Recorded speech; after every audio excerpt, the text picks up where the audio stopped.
Bismillahirrahmanirrahim. Assalamualaikum warahmatullahi wabarakatuh. Nah, kembali lagi bersama saya Eka Sukarnia dari kelas 28B dengan NIM 18472410004. Di video kali ini kita akan menganalisis rencana kurikulum Merdeka Belajar. Untuk itu langsung saja yang pertama yaitu pengenalan kampus Merdeka. Kemerdekaan belajar memberikan kebebasan dan otonomi kepada lembaga pendidikan dan merdeka dari birokratisasi. Dosen diberikan kebebasan dari birokrasi yang berbelit, serta mahasiswa diberikan kebebasan untuk memilih bidang yang mereka sukai. Nadien Anwar Makarim, Menteri Pendidikan dan Kebudayaan. Selanjutnya yang kedua yaitu dasar hukum Merdeka Belajar Kampus Merdeka. Di dalam dasar hukum ini terdapat 4 poin. Yang pertama yaitu pembukaan program studi baru yang diatur oleh Kemendikbud nomor 7 tahun 2020 tentang pendirian perubahan pembubaran perguruan tinggi negeri dan pendirian perubahan pencabutan izin perguruan tinggi swasta, dan Kemendikbud nomor 5 tahun 2020 tentang akreditasi program studi dan perguruan tinggi. Selanjutnya poin kedua yaitu sistem akreditasi perguruan tinggi yang diatur oleh Kemendikbud nomor 5 tahun 2020 tentang akreditasi program studi dan perguruan tinggi.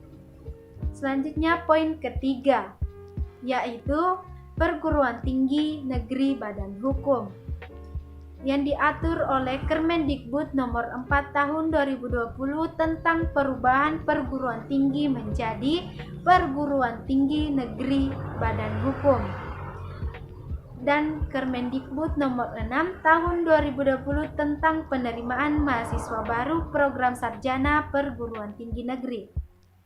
Selanjutnya poin terakhir yaitu hak belajar 3 semester yang diatur oleh Kemendikbud nomor 3 tahun 2020 tentang standar nasional pendidikan tinggi. Ya, selanjutnya itu mengapa perlu Merdeka Belajar Kampus Merdeka? Ya, karena dalam rangka memenuhi tuntutan arus perubahan dan kebutuhan akan lean and match dengan dunia usaha, dunia industri untuk menyiapkan mahasiswa dalam dunia kerja.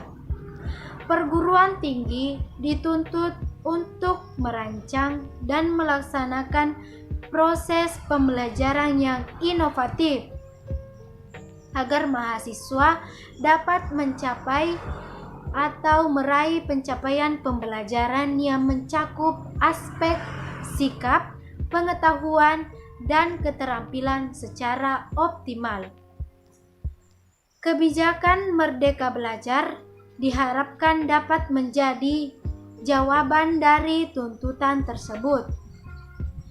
Merdeka Belajar memiliki 4 kebijakan utama. Yang pertama yaitu kemudahan membuka program studi baru. Yang kedua yaitu perubahan sistem akreditasi perguruan tinggi, dan yang ketiga yaitu kemudahan perguruan tinggi menjadi badan hukum, dan yang terakhir atau yang keempat yaitu hak belajar 3 semester di luar prodi. Mahasiswa diberikan kebebasan untuk mengambil SKS di luar prodi. 3 semester yang dimaksud yaitu untuk dapat diambil dalam pembelajaran di luar prodi dalam perguruan tinggi dan atau pembelajaran di luar PT. Kegiatan pembelajaran di luar PT yang meliputi magang, praktek kerja, proyek di desa, mengajar di sekolah, pertukaran pelajar, penelitian kegiatan kewirausahaan, studi atau proyek independen, dan proyek kemanusiaan, yang semua kegiatan tersebut dibimbing oleh dosen. Kampus belajar diharapkan dapat memberikan pengalaman kontekstual yang dapat meningkatkan kompetensi mahasiswa secara utuh dan siap kerja. Melalui Merdeka Belajar ini diharapkan dapat menjawab tantangan di perguruan tinggi dan dapat menciptakan atau menghasilkan lulusan yang sesuai dengan perkembangan iptek dan tuntutan dunia usaha dan industri. Adapun tujuan dari Merdeka Belajar ini terdapat 2 poin. Yang pertama yaitu mendorong proses pembelajaran di perguruan tinggi yang semakin otonom dan fleksibel. Yang kedua yaitu menciptakan kultur belajar yang inovatif, tidak mengekang dan sesuai dengan kebutuhan. Selanjutnya, siapa sajakah yang terlibat? Nah, di sini yang terlibat itu yang pertama itu yang berhak, termasuk berhak itu mahasiswa. Yang kedua yaitu yang memfasilitasi seperti dosen, instruktur, pengelola pendidikan, tenaga pendidikan, lembaga pemerintahan, badan atau lembaga pendidikan dan pengabdian masyarakat, dunia usaha dan dunia industri, serta mitra perguruan tinggi. Ya, dan yang terakhir yaitu regulator. Nah, yang termasuk regulator di sini yaitu Direktorat Jenderal Pendidikan Tinggi Kemendikbud Republik Indonesia. Ya, yang terakhir yaitu mekanisme pelaksanaan Merdeka Belajar. Yang pertama yaitu mahasiswa mendaftar magang. Selanjutnya memilih mata kuliah melalui sistem KRS dan dapat diambil di luar PT atau magang ataupun prodi. Selanjutnya mahasiswa mengikuti seleksi administrasi dan akademik sesuai dengan mekanisme perusahaan atau PT lain. Selanjutnya, mahasiswa yang lulus seleksi yang dilakukan oleh industri atau prodi lain, mahasiswa magang atau kuliah di PT lain ataupun prodi lain, penilaian atau proses penilaian dilakukan oleh dosen pembimbing bersama dengan dosen industri atau dosen penerima atau dosen PT penerima ataupun prodi penerima. Selanjutnya mahasiswa mendapatkan nilai dari PT industri ataupun prodi lain. Kemudian setelah mendapatkan nilai, mahasiswa mendapatkan sertifikat magang.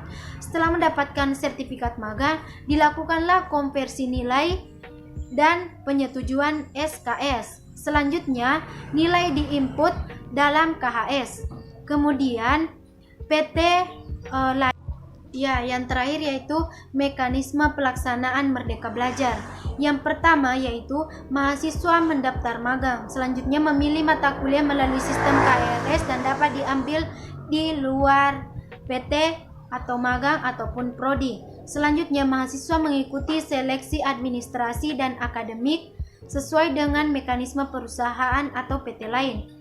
Selanjutnya, mahasiswa yang lulus seleksi yang dilakukan oleh industri atau prodi lain, mahasiswa magang atau kuliah di PT lain ataupun prodi lain, penilaian atau proses penilaian dilakukan oleh dosen pembimbing bersama dengan dosen industri atau dosen penerima atau dosen PT penerima ataupun prodi penerima. Selanjutnya mahasiswa mendapatkan nilai dari PT industri ataupun prodi lain. Kemudian setelah mendapatkan nilai, mahasiswa mendapatkan sertifikat magang. Setelah mendapatkan sertifikat magang, dilakukanlah konversi nilai dan penyetujuan SKS. Selanjutnya nilai diinput dalam KHS.